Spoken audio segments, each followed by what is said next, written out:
Hello, welcome to the self-learning podcast by Dr. Sushma Singh.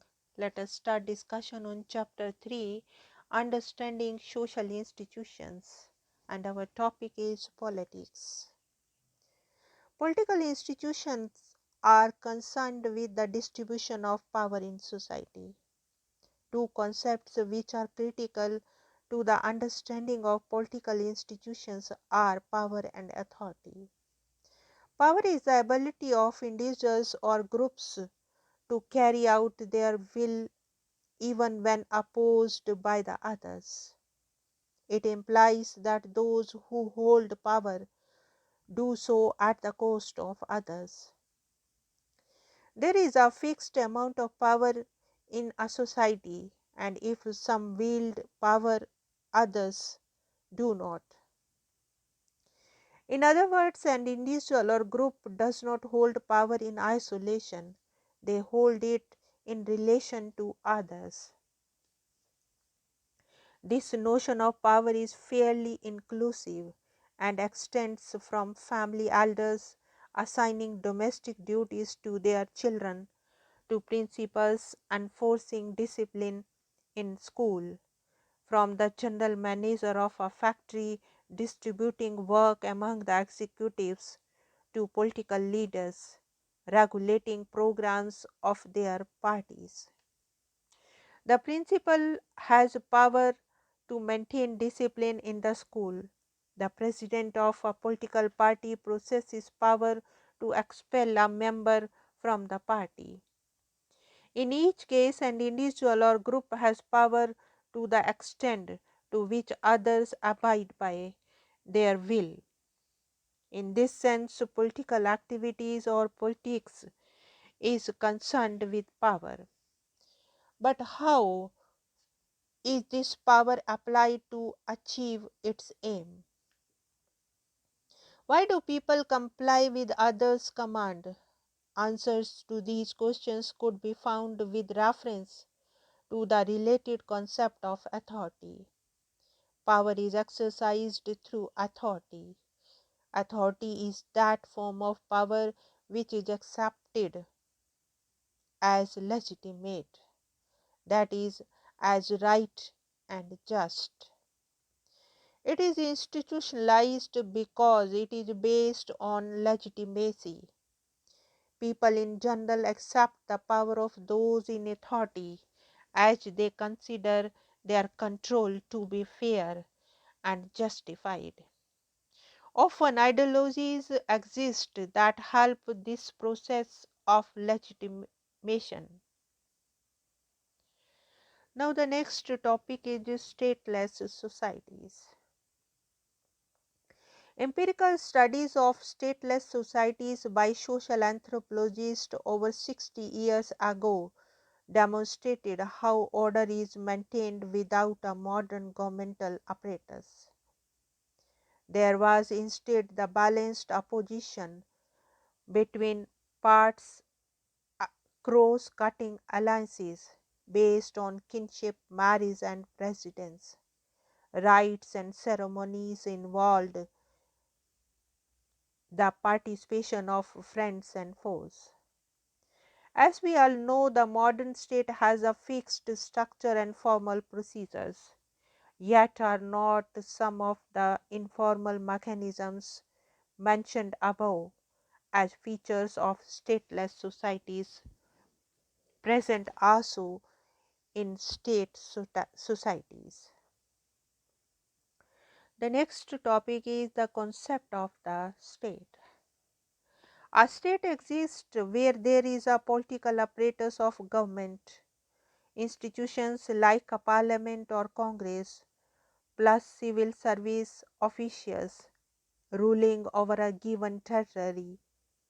Government authority is backed by a legal system and by the capacity to use military force to implement its policies. The functionalist perspective sees the state as representing the interest of all sections of society. The conflict perspective sees the state as representing the dominant section of society. Modern states are very different from traditional states. These states are defined by sovereignty, citizenship, and most often ideas of nationalism. Sovereignty refers to undisputed political rule of a state over a given territorial area. The sovereign state was not at first one in which the citizenship carried with its rights of political participation. These were achieved largely through struggles which limited the powers of monarchies or actively overthrew them. The French Revolution and our own Indian independence struggle are two instances of such movements. Citizenship rights include civil, political, and social rights. Civil rights involve the freedom of individuals to live where they choose, freedom of speech and religion, the right to own property, and the right to equal justice before the law. Political rights include the right to participate in elections and to stand for public office. In most countries, governments were reluctant to admit the principle of universal franchise.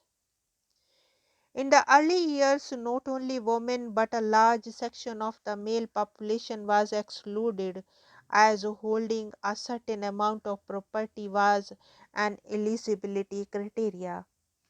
Women had to wait longer for the vote. The third type of citizenship rights are social rights. These concern the prerogative of every individual to enjoy a certain minimum standard of economic welfare and security. They include such rights as health benefits, unemployment allowances, setting of minimum level of wages.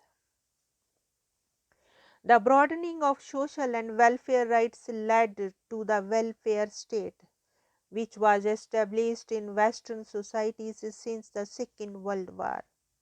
States of the erstwhile socialist countries had far reaching provision in this sector. In most developing countries, this was virtually non existent.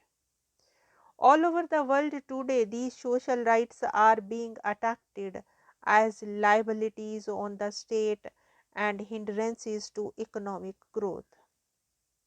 Nationalism can be defined as a set of symbols and beliefs providing the sense of being part of a single political community. Thus, individuals feel a sense of pride and belonging in being British, Indian, Indonesian, or French. Probably people have always felt some kind of identity with social groups of one form or another. For example, their family, clan, and religious community. Nationalism, however, only made its appearance with the development of the modern state. Contemporary world is marked both by a rapid expansion of the global market as well as intense nationalist feelings and conflicts. Sociology has been interested in the broader study of power, not just with the formal apparatus of government. It has been interested in the distribution of power between parties, between classes, between caste, and between communities based on race, language, and religion. Its focus is not just on what may be called specifically political association, such as state legislatures, town councils, and political parties, but also associations such as schools, banks, and religious institutions whose aims are not primarily political. The scope of sociology has been wide. Its range has extended from the study of international movements such as women or environmental to village factions. Now, let us wind up the session and thank you very much for engaging yourself with the Self Learning podcast.